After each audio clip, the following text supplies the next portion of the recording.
आज आपण भेट देणार आहोत गोदावरी नदीच्या काठावर बसलेल्या आणि 12 ज्योतिर्लिंगांपैकी 8वं ज्योतिर्लिंग असलेल्या त्र्यंबकेश्वर येथील ब्रह्मगिरी पर्वताला। तसंच ब्रह्मगिरी पर्वतावरील गोदावरीचं उगमस्थान असलेल्या गंगाद्वाराला। जे महत्व उत्तर भारतात गंगेला आहे तेच महत्व दक्षिण भारतात गोदावरी नदीलाही आहे। याविषयी अशी आख्यायिका आहे। इथे 100 वर्ष कोरडा दुष्काळ पडला होता। तेव्हा गौतम ऋषींनी भगवान शंकराची तपस्या केली। भगवान शंकरांनी इथल्या शिळेवर आपल्या जटा आपटल्या आणि त्यातून इथे अक्षय स्त्रोत असलेल्या गोदावरी नदीचा उगम झाला। तसंच गौतम ऋषींना गोहत्येच्या पातकापासूनही मुक्ती याच ठिकाणी मिळाली। गौतम ऋषींमुळे उगम पावलेल्या गंगेला गौतमी म्हणून देखील संबोधित केलं जातं। हे गाईच्या तोंडातून पाणी पडतं याला गंगाधर म्हणतात। ते गौतम ऋषीला हत्याचं पाप लागलेलं ते पाप दूर करण्यासाठी या पहाडावरती शंकरांनी जाटा आपडलेल्या इथे स्टॅट झालेली, इथनं या कुंडात गेलेली। हा ओराळ नावाचा राक्षस होता एक। तो ओराळ नावाचा राक्षस पिऊन घ्यायचा गंगाई। आईने बघितली गंगा कोलंबिकीने बघितली गंगा कुठे जाते, मग ती तिथे बसलेली होती। मग तो राक्षस प्यायला लागलेला, मग तिने होत केला म्हणून त्याचं नाव कोलंबिका। ही दक्षिण भारतातली गंगा। या कुंडातून मध्ये रामकुंड आहे। रामाने मान मारून गंगा वाढलेली। रामकुंड, लक्ष्मणकुंड, सीताकुंड, तिथनं कुशावर्तात गेली। कुशावर्तातून त्र्यंबकेश्वर मंदिरात गेली। मंदिराच्या पाठीमागे त्रिवेणी संगम आहे। त्या त्रिवेणी संगममधून गंगापूर डॅमला गेली। गंगापूर डॅममधून नाशिक पंचवटीहून मराठवाड्यातून राजमेंद्री, तिरुपती बालाजी।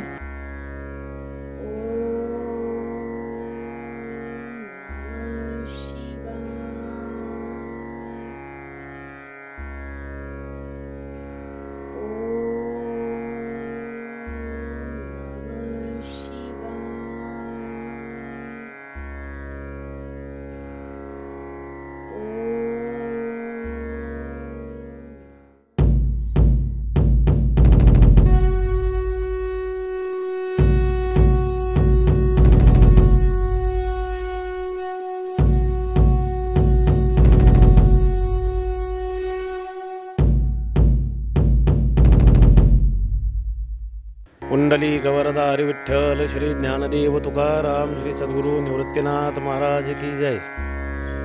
पुण्यभूमी गंगातीरी धरी अवतार त्रिपुरारी, नाम त्र्यंबक निर्धारी माघे ब्रह्मगिरी शोभत। श्री क्षेत्र त्र्यंबकेश्वराचं हे अनन्यसाधारण अशा पद्धतीचं हे महत्त्व आहे। चालू असलेला हा श्रावण मास आणि त्यातील श्रावणी सोमवाराचंही विशेषत्वाने त्र्यंबकेश्वर क्षेत्राचं महात्म्य असल्यामुळे साई लीला चॅनलच्या तर्फे सोमवारच्या दिवशी आपल्याला हे प्रक्षेपण त्या निमित्ताने पाहायला मिळावं। कारण चालू असलेला कोरोनाचा प्रादुर्भाव त्यामुळे ब्रह्मगिरी प्रदक्षिणा ही बंद केलेली आहे। त्यामुळे निदान त्या सोमवारी त्या ब्रह्मगिरी पर्वताचं त्या त्र्यंबकराजाच्या निवृत्तीनाथांचं आपलं दर्शन व्हावं, त्या निमित्ताने हा एक उपक्रम आहे। ब्रह्मगिरी पर्वताचं जे महत्त्व आहे ते अनन्यसाधारण आहे। का अनन्यसाधारण आहे त्याचं पहिलं कारण असं आहे की ह्या ठिकाणी श्री गौतम ऋषींनी तपश्चर्या केली आहे। तपश्चर्या किती केली आहे तिचा कालावधी दिला आहे शिवपुराणामध्ये 10,000 वर्ष। 10,000 वर्ष गौतम ऋषींनी या ठिकाणी तपश्चर्या केलेली आहे। गौतम ऋषी त्या काली असताना जवळजवळ 100 वर्ष या ठिकाणी दुष्काळ पडला।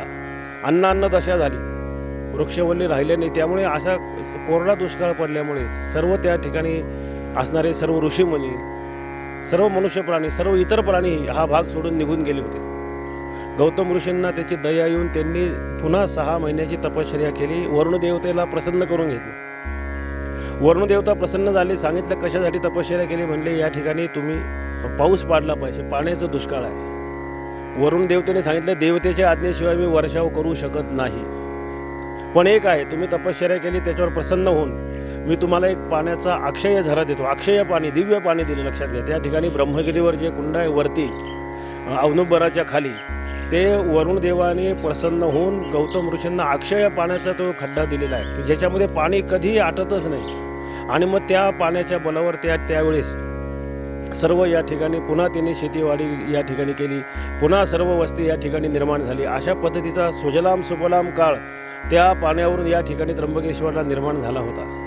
पण असा आहे, परोत्कर्षम असहनम अमर्षः, दुसऱ्याचा उत्कर्ष होत असलेला आपण पाहू शकत नाही, त्याचं दुःख झालं. त्यामुळे काही लोकांनी बंड करून त्या पाण्यावरूनच भांडण करून गौतम ऋषीशी काही भांडण केलं आणि त्याचा परिणाम असा झाला की त्यांनी गणपतीची उपासना केली. त्या लोकांनी गणपतीला सांगितलं की गौतम ऋषींना आम्हाला इथून काढून द्यायचं आहे. गणपती देवांनी सांगितलं हे कार्य करताय तुम्ही बरोबर नाही आहे. पण त्या लोकांच्या आग्रहास्तव गणपती देवता म्हणाले ठीक आहे, पण यातच गौतम ऋषींचे भलो हे आपण लक्षात ठेवा. काय झालं की गणपतींनी गाईचं असं वृद्ध गाईचं रूप धारण केलं. गौतम ऋषींची जी शेती होती त्या शेतीमध्ये ती गाय चरत असताना सहजच ते भात खात होते म्हणून गौतम ऋषी गायला हुसकायला गेले. साधं गवताची काडी घेतली गायला हुसकत असताना गाय गतप्राण झाली. त्यामुळे गोहत्येचा पात गौतम ऋषींना लागला असताना इतर सर्व लोक ऋषीमुनी त्यांना म्हणायला लागले गोहत्येचा पात तुमच्याकडून घडलेला आहे आणि ही गोहत्या घडली, तुम्ही आता इथे राहू नका. म्हणून त्यांना तिथून काढून देण्याकरता त्यांनी ते षडयंत्र केलं. ठीक आहे, त्याच्याकरता तुम्ही तपश्चर्या करा, तुमच्या हस्ता आम्ही काही खाऊ शकत नाही, गोहत्या तुमच्याकडून घडली आहे. मग गौतम ऋषींनी त्या ठिकाणून दूरवरच एक कोसावर आपला आश्रम मानला. आपण ब्रह्मगिरी प्रदक्षिणा करत असताना जे गौतम ऋषीचा डोंगर लागतो त्या ठिकाणी गौतम ऋषींनी तपश्चर्या केली. तपश्चर्या करायची, रोज भगवान शंकराच्या शिवलिंगाचं रोज पूजन आणि रोज ब्रह्मगिरी प्रदक्षिणा करायची. त्या पुण्याचा परिणाम भगवान शंकर प्रसन्न झाले. म्हणजे जी आपण ब्रह्मगिरी प्रदक्षिणा करतो का करतो त्याचं पौराणिक महत्त्व असं आहे. स्वतः गौतम ऋषी हे ब्रह्मगिरीची परिक्रमा करायचे आणि ती परिक्रमा केल्यामुळेच भगवान शंकर प्रसन्न झाले. प्रसन्न होऊन रूप धारण केलं आणि म्हणाले कशासाठी उपासना केली. म्हटले असं आहे, गोहत्येचं मला पाप लागले, मला ह्या पापातून निवृत्त करा. भगवान शंकर गौतम ऋषीला म्हणाले अहो तुम्ही निष्पापच आहात, दर्शनी प्रशस्ती ठाव पुण्यपुरुषी, तुम्ही पापी असूच शकत नाही. पण ठीक आहे, या लोकांनी केलेले हे कुभांड आहे, त्याच्याकरता म्हणाले काय करा, या पापातून मुक्त होण्याकरता गोवदहरी, जी गंगा गोदावरी जी आहे त्याचं नाव आहे गोवदहरी. गोदावरी म्हणजे गोवदहरी, गाईचा हत्या झालेलं पातक दूर होण्याकरता गंगेचं अवतरण या ठिकाणी ब्रह्मगिरीवर झालं म्हणून या ब्रह्मगिरीचं अनन्यसाधारण महत्त्व आहे. ब्रह्मगिरी म्हणजे साक्षात शिवस्वरूप आहे. भगवान शंकर तिथे अवतीर्ण झाले, पार्वतीसह अवतीर्ण झाले आणि त्या ठिकाणी गंगेचं अवतरण केलं. भगवान शंकरांनी सांगितलं त्याप्रमाणे गंगेचं स्नान घडले. पण गौतम ऋषी निष्पाप झाले. पण गौतम ऋषी हे संत असल्यामुळे ते म्हणाले गंगेने इथेच वास्तव्य केलं पाहिजे लोकांचा उद्धार होण्याकरता. आपण जर ब्रह्मगिरीवर पाहत असाल, जिथे गंगा उगम झाले तिथून जर ती पश्चिमेला गेली असती तर मुंबईला सहजच लवकरच समुद्राला मिळाली असते. तसं न होता ती इकडे दक्षिण वाहिनी गंगा झाली आहे. म्हणजे अशा पद्धतीने लोककल्याणाकरता गंगा सतत या ठिकाणी प्रवाहित राहावी गौतम ऋषींनी भगवान शंकराला विनंती केली. गंगा पण म्हणाले मी या ठिकाणी राहील, पण कधी राहील. भगवान शंकराला सांगितलं तुम्ही इथे वास्तव्य करून जर राहत असाल तर मी या ठिकाणी राहील. म्हणून या ठिकाणी आद्य ज्योतिर्लिंग त्र्यंबकेश्वर जे निर्माण झालं आहे त्याचं हे महत्त्वाचं कारण आहे की स्वतः भगवान शंकर या ठिकाणी त्या निमित्ताने स्वतः वास करतात. इतकंच नाही, गंगा अवतरण ज्यावेळी ब्रह्मगिरीवर झालं त्यावेळी इतर सर्व देवदेवता, सर्व तीर्थ, सर्व सरोवर या ठिकाणी उपस्थित होते. गंगा मातेने त्यांनाही सांगितलं की तुम्ही या ठिकाणी वास्तव्य करा. त्यांनी कधी वास्तव्य करतात, ज्यावेळी सिंह राशीमध्ये गुरु असतो. म्हणजे हा 12 वर्षांनी योग होतो, ज्याला सिंहस्थ कुंभमेळा म्हणतात. तो त्र्यंबकेश्वरी का भरला जातो की त्यावेळी गंगेने सांगितलं आहे की तुम्ही सर्व देवदेवता या ठिकाणी त्यावेळी वास करा. त्याप्रमाणे सर्व देवता या क्षेत्रात त्यावेळी वास करतात. म्हणून या क्षेत्राचं हे अनन्यसाधारण महत्त्व आहे. 12 वर्षांनी तो सिंहस्थ कुंभमेळा घडत असतो. आणि अशा पद्धतीने भगवान शंकर ज्योतिर्लिंग जे या ठिकाणी झाले, निर्माण झालं आहे गौतम ऋषींच्या तपश्चर्येमुळे, त्या ज्योतिर्लिंगाचं सुद्धा जे महात्म्य आहे की या ठिकाणी भगवान शंकर, विष्णू आणि ब्रह्मदेव तिन्ही देवता ही इथले, जर आपण ज्योतिर्लिंगाची पिंड आपण बघितली वर त्या ठिकाणी शाळुंका नाही आहे, आतमध्ये 3 लिंग आहे, ब्रह्मा, विष्णू आणि महेश. आणि त्यावर सतत गंगा गोदावरीचा अभिषेक सतत चालू असते. धारा खंडित ओघ चालियेला नित्य, अशा पद्धतीने हे ज्योतिर्लिंगाचं ठिकाण आहे. ह्या भूमिकेचे वर्णन करू न शके चतुरानन, कैलासाहुनी पुण्य पावन तुझला पूर्ण सांगितले. सेना महाराज सांगतात अशा पद्धतीचे त्र्यंबकेश्वर हे कैलासाहून परम पुण्य पावन आहे. म्हणजे अशा पद्धतीचं क्षेत्र त्र्यंबकेश्वर की ज्या ठिकाणी आद्य ज्योतिर्लिंग आहे. आणि श्रावण महिन्यामध्ये ह्या ब्रह्मगिरीच्या प्रदक्षिणेचं महत्त्व आहे. तसं तर वर्षभर कधीही ब्रह्मगिरीची प्रदक्षिणा केली तिचं महत्त्व आहे, पण विशेषतः श्रावण मास भगवान शंकराची ही भूमी असल्यामुळे त्या ब्रह्मगिरीच्या प्रदक्षिणेचं महत्त्व स्वतः गौतम ऋषींनी केलेली ही प्रदक्षिणा आहे. तसंच जसं त्र्यंबकेश्वरला ज्योतिर्लिंगाचं हे ठिकाण आहे, ब्रह्मगिरी पर्वताचा थोडक्यात मी इतिहास सांगण्याचा प्रयत्न केला की ज्या ठिकाणी गौतम ऋषींनी तपश्चर्या करून भगवान शंकराला प्रसन्न करून घेऊन गंगेचं अवतरण ज्या पर्वतावर झालं आहे आणि त्या निमित्ताने भगवान ज्योतिर्लिंगाचं अखंड वास्तविक श्री क्षेत्र त्र्यंबकेश्वर या ठिकाणी आहे. तर ह्याच त्र्यंबकेश्वर ठिकाणी वारकरी संप्रदायाच्या दृष्टीने हे महत्त्वाचं जे स्थान आहे ते संत श्रेष्ठ सद्गुरू श्री निवृत्तीनाथ महाराज यांच्या रूपाने आहे. पौराणिक दृष्टीने ब्रह्मगिरी प्रदक्षिणेचं महत्त्व सांगितलं. जसं गौतम ऋषींनी प्रदक्षिणा केली, गंगेचं अवतरण झालं, त्या प्रदक्षिणेचं महत्त्व तुम्ही लक्षात घ्या. प्रदक्षिणेच्या पुण्याईमुळे भगवान शंकर प्रसन्न होऊन भगवान शंकरही प्रगट झाले, गंगेलाही प्रगट केलं. आणि अशा प्रकारची ही पुण्यसलेला गोदावरी नदी या ठिकाणाहून सतत लोकांचा उद्धार होण्याकरता वाहू लागले. हे त्या ब्रह्मगिरीच्या प्रदक्षिणेच्या पुण्यसंचयामुळे घडले, म्हणून त्या प्रदक्षिणेचं महत्त्व आहे. हे पौराणिक दृष्टीने महत्त्व सांगितलं. वारकरी संप्रदायाच्या दृष्टीने सुद्धा या ब्रह्मगिरीच्या प्रदक्षिणेचं महत्त्व असं आहे की वारकरी संप्रदायामध्ये महाराष्ट्रामध्ये आपल्याला लाभलेली ही सर्व संतांची परंपरा, श्रीमंत निवृत्तीनाथ महाराजांपासून निळोबा महाराजांपर्यंत ही सर्व अवतारी संत आहेत. अवतारी संत म्हणजे केवळ जगदोद्धारा करता जगाच्या कल्याणा संतांच्या विभूती, देह कष्टविती परोपकारी, साक्षात परब्रह्म स्वरूप असणारे संत, ब्रह्ममूर्ती संत जगी अवतरले, उद्धाराया आले दीनजना. त्या पद्धतीने साक्षात भगवान शंकरच श्रीमंत निवृत्तीनाथांच्या रूपाने अवताराला आले. शिव तो निवृत्ती विष्णू ज्ञानदेव पाही, सोपान तो ब्रह्मा मूळ माया मुक्ताई. की निवृत्तीनाथ महाराज हे साक्षात भगवान शंकराचे अवतार. निवृत्तीनाथ महाराजांच्या सुद्धा जन्माची विशेषता अशी आहे, लक्षात घ्या. निवृत्तीनाथांचे वडील श्री विठ्ठलपंत, आपणा सर्वांना त्यांचं चरित्र ज्ञात आहेच. पण श्री विठ्ठलपंत त्यांच्या विवाहाच्या पूर्वी तीर्थयात्रा करत असताना जे निघाले, तर त्या तीर्थयात्रा करत असताना श्री क्षेत्र त्र्यंबकेश्वर या ठिकाणी आले. नामदेव महाराजांनी जे वर्णन केलंय, पुढे ज्योतिर्लिंग देखिले त्र्यंबक, कुशावरती उदक स्वीकारिली. की ज्योतिर्लिंग त्र्यंबकेश्वराच्या दर्शनाला निवृत्तीनाथांचे वडील विठ्ठलपंत आले. वंदोनिया गंगाद्वार सव्य ब्रह्मगिरी, मग भीमाशंकरी आनंदला. वंदोनिया गंगाद्वार, ब्रह्मगिरी पर्वतावरच गंगेच्या मुखातून जी गोदावरी आली तिला गंगाद्वार असं म्हणतात. आणि त्याच्यानंतर सव्य ब्रह्मगिरी म्हणजे ब्रह्मगिरीला त्यांनी सव्य केलं, म्हणजे प्रदक्षिणा केली, उजवं घातलं, त्याला म्हणतात प्रदक्षिणा. म्हणजे स्वतः विठ्ठलपंतांनीही ब्रह्मगिरीची प्रदक्षिणा केली. त्या पुण्याईचा परिणाम लक्षात घ्या की कालोगामध्ये निवृत्ती, ज्ञानदेव, सोपान आणि मुक्ताबाई अशा पद्धतीचे अवतारी संत ज्यांच्या उदरी जन्माला आले. श्री विठ्ठलपंत आणि रुक्मिणी मातेच्या उदरी या 4 भावंडाचा जन्म झाला. आणि हे 4 भावंड आल्यानंतरही पुन्हा विठ्ठलपंत, रुक्मिणी माता, निवृत्तीनाथ महाराज, ज्ञानेश्वर महाराज, सोपान काका आणि मुक्ताबाई यांना घेऊन त्र्यंबकेश्वरला आले, ब्रह्मगिरीची प्रदक्षिणा करत होते. ब्रह्मगिरीची प्रदक्षिणा करत असताना त्या प्रदक्षिणेमध्ये चमत्कार असा घडला की श्री निवृत्तीनाथांना त्यांचे गुरु गहिनीनाथ यांची भेट या प्रदक्षिणेच्या निमित्ताने झाली. म्हणजे गुरूंची भेट होण्याला कारणही काय ठरली, तर ब्रह्मगिरीची प्रदक्षिणा. आणि ती प्रदक्षिणा करत असताना गहिनीनाथांची भेट झाली.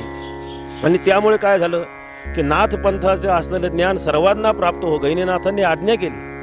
ज्ञानेश्वर महाराज सांगतात, आधीच तव तो कृपाळू. अगोदरच निवृत्तीनाथ महाराज हे कृपाळू आहेत. वरी गुरु आज्ञेचा बोलू, झाला वर्षा काळू खवळली मेघा. गहिनीनाथाने सांगितलं असणारे हे ज्ञान सर्वांना प्राप्त झालं पाहिजे.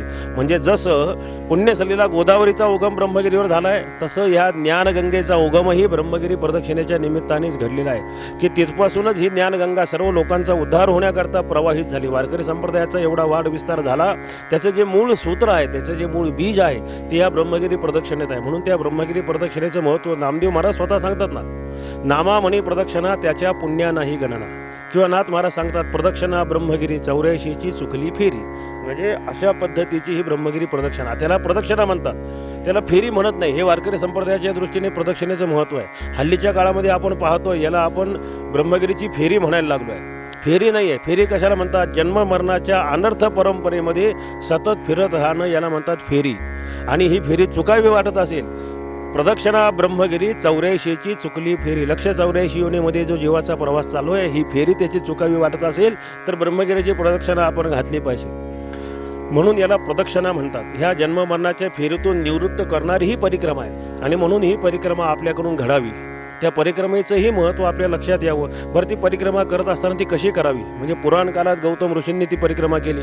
निवृत्तीनाथांचे वडील विठ्ठलपंतांनी ती परिक्रमा केली. निवृत्तीनाथ महाराज, ज्ञानेश्वर महाराज, सोपान काका, मुक्ताबाई यांनी ही प्रदक्षिणा केली. तर ही करत असताना ही एक जीवनातली साधना म्हणून करायची आहे, मौज मस्ती म्हणून करायची नाही. आपण त्याला फेरी म्हणतो आणि ते फेरीच्या नावाखाली आपण कसे ती प्रदक्षिणा करतो. महाराज म्हणतात ना, भजन ते ओंगळवाणे नरका जाणे चुकेना. प्रदक्षिणेची साधना सुद्धा सांप्रदायिक पद्धतीने आपल्याला घडावी. त्याच्यामधले असणारे दोष निवृत्त व्हावे. दोष विवर्जित भक्ती देवाला आवडते, हेची थोर भक्ती आवडते देवा.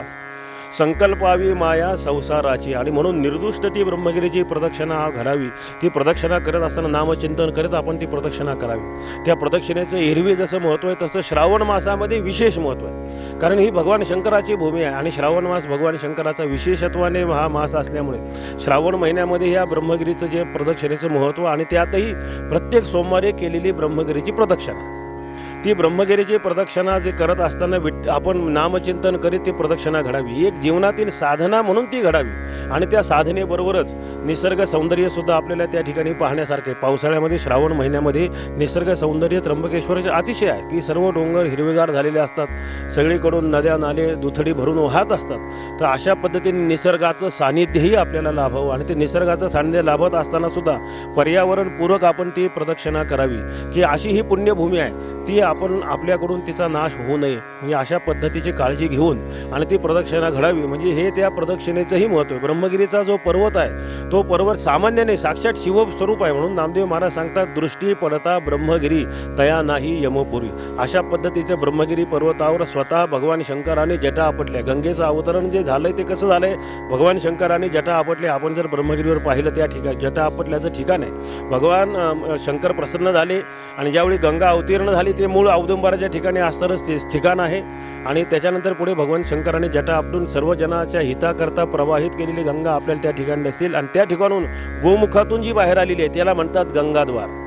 आणि गंगाद्वारून ती गंगा गावामध्ये कुशावर्त क्षेत्रामध्ये आलेली आहे. कुशावर्ताचं तीर्थाचं जे स्नानाचं महत्त्व आहे, करता कुशावर्ती स्नान त्याचे कैलासी रहान. म्हणजे अशा पद्धतीचे कुशावर्त तीर्थ मगाशी मी सांगून गेलो की कुंभमेळा जो भरतो त्या कुशावर्तावर भरतोय. सर्व भारतातील सर्व साधू संत सर्व आखाडे ह्या त्र्यंबकेश्वर क्षेत्रामध्ये आहेत. तर सर्व आखाड्याचे साधू त्या सिंहस्थाच्या निमित्ताने 12 वर्षांनी या ठिकाणी येत असतात आणि 4 पर्वणीचं स्नान या ठिकाणी करतात. म्हणून प्रदक्षिणा करत असतानाचा जो नियम आहे तो नियम असा आहे की खरं पहाटे आपण प्रदक्षिणा केली पाहिजे. कुशावर्तावर स्नान करून प्रदक्षिणा, रात्रीची प्रदक्षिणा करायची नसते. प्रदक्षिणा ब्रह्ममुहूर्तावर पहाटे 3 वाजल्यापासून, तीर्थामध्ये स्नानसुद्धा मध्यरात्री करू नये. ब्रह्मगिरी प्रदक्षिणाला आपण निघत असताना पहाटे 3 नंतर कुशावर्ताचं स्नान करायचं आहे. ज्योतिर्लिंगाचं बाहेरून दर्शन करूनच आणि मग संपूर्ण ब्रह्मगिरी पर्वताला ही परिक्रमा करायची आहे. वाटेमध्ये लागत असणारे तीर्थ, वाटेमध्ये लागणार देवता, त्या देवतेचं दर्शन करत करत ही प्रदक्षिणा करत गौतम ऋषींनी ज्या ठिकाणी तपश्चर्या केली आहे, गौतम ऋषींचा डोंगर आहे, त्या ठिकाणून मग उताराला लागल्यानंतर आपण आल्यानंतर मग पुन्हा आल्यावर कुशावर्ताचं स्नान, निवृत्तीनाथांचं दर्शन, अशा पद्धतीची आपल्याकडून ही प्रदक्षिणा घडावी. असं ह्या ब्रह्मगिरी प्रदक्षिणेचं, ब्रह्मगिरी पहाडाचं महत्त्व आहे, त्र्यंबकेश्वर क्षेत्राचं महत्त्व आहे. आणि वारकरी संप्रदायाच्या दृष्टीने सुद्धा संत श्रेष्ठ श्री निवृत्तीनाथ महाराज यांना ज्ञानप्राप्तीचे हे ठिकाण कशामुळे झालं की गहिनीनाथांची भेट झाली. आणि त्यातही दुसरं महत्त्वाचं कारण असं आहे, गुरूंची भेट त्र्यंबकेश्वरला झालीच, पण निवृत्तीनाथ महाराजांनी जी संजीवन समाधी घेतली ती सुद्धा श्री क्षेत्र त्र्यंबकेश्वर या ठिकाणीच घेतली. वारकरी संप्रदायामध्ये हे अत्यंत श्रद्धेचं ठिकाण आहे. निवृत्तीनाथ महाराजांची संजीवन समाधी आहे. म्हणजे आजही निवृत्तीनाथ महाराज आपल्या विग्रहाला धारण करून या ठिकाणी समाधी अवस्थेमध्ये बसलेले आहेत. ही एक संजीवन समाधी आहे आणि संजीवन समाधी असल्यामुळे हे अत्यंत वारकरी संप्रदायाचे, वारकरी लोकांचं श्रद्धेचं असणारं अशा प्रकारचं हे ठिकाण. त्यामुळे अशा प्रकारचा त्रिवेणी संगम या क्षेत्रामध्ये आहे की या क्षेत्रामध्ये देव आहे. भगवान शंकराच्या ज्योतिर्लिंगाच्या निमित्ताने देव आहे, गंगेच्या निमित्ताने तीर्थ आहे आणि निवृत्तीनाथांच्या निमित्ताने या ठिकाणी संतांचंही वास्तव्य असल्यामुळे त्रिवेणी संगम अशा पद्धतीचा ह्या क्षेत्रात घडतो. ह्या त्रिवेणी संगमामध्ये जर आपल्याकडून प्रदक्षिणादी जर साधना घडली तर नामा म्हणे प्रदक्षिणा त्याच्या पुण्यानाही गणना, अगणित पुण्य संपदा आपण संपादन करू शकतो. आणि म्हणून आपल्या जीवनामध्ये ही ब्रह्मगिरीची प्रदक्षिणा घडावी. ब्रह्मगिरीच्या प्रदक्षिणेचं थोडंफार महत्त्व आपल्या लक्षात यावं. चालू असलेला हा पर्वकाळ आहे श्रावण महिन्याचा, आणि त्यातील सोमवार हा अत्यंत पवित्र भगवान शंकराचा दिवस आहे आणि त्या दिवशी ही खरं प्रदक्षिणा करावी. पण आता असं आहे की चालू असलेला कोरोनाचा प्रादुर्भाव आहे, त्यामुळे प्रशासनाच्या वतीने त्यावर निर्बंध आहेत, मंदिरं बंद आहेत, प्रदक्षिणा मार्ग बंद आहे. सोमवारी प्रदक्षिणा बंद केली आहे, पण जरी बंद जरी असले तरी आपल्याला घरी बसून, म्हणून चॅनलच्या तर्फे हा उपक्रम राबवण्यात आला आहे. त्यांनी अतिशय परिश्रम केले, ब्रह्मगिरी पहाडावर गेले, तिथलं शूटिंग त्यांनी केलं आहे. आणि ह्या निमित्ताने ह्या दिवशी त्या दिवसाचं महत्त्व, त्या प्रदक्षिणेचं महत्त्व आपल्या लक्षात यावं आणि म्हणून त्यांनी मला आज्ञा केली. आणि त्या आज्ञेनुसार काही यथामती त्या ब्रह्मगिरी पहाडाचं, ज्योतिर्लिंगाचं, श्रीमंत निवृत्तीनाथांचं महात्म्य सांगण्याचा यथामती मी प्रयत्न केला आहे. तर या निमित्ताने जी काही सेवा केली, श्रीमंत निवृत्तीनाथांच्या कृपा आशीर्वादाने सर्व जनता जनार्दनांच्या चरणी मी समर्पित करतो. या ठिकाणी माझ्या वाणीला पूर्ण विराम देतो. पुंडलिक वरदा हरी विठ्ठल, श्री ज्ञानदेव तुकाराम सद्गुरु श्री निवृत्तीनाथ महाराज की जय, त्र्यंबकराज भगवान की जय, गंगा गोदावरी माता की जय.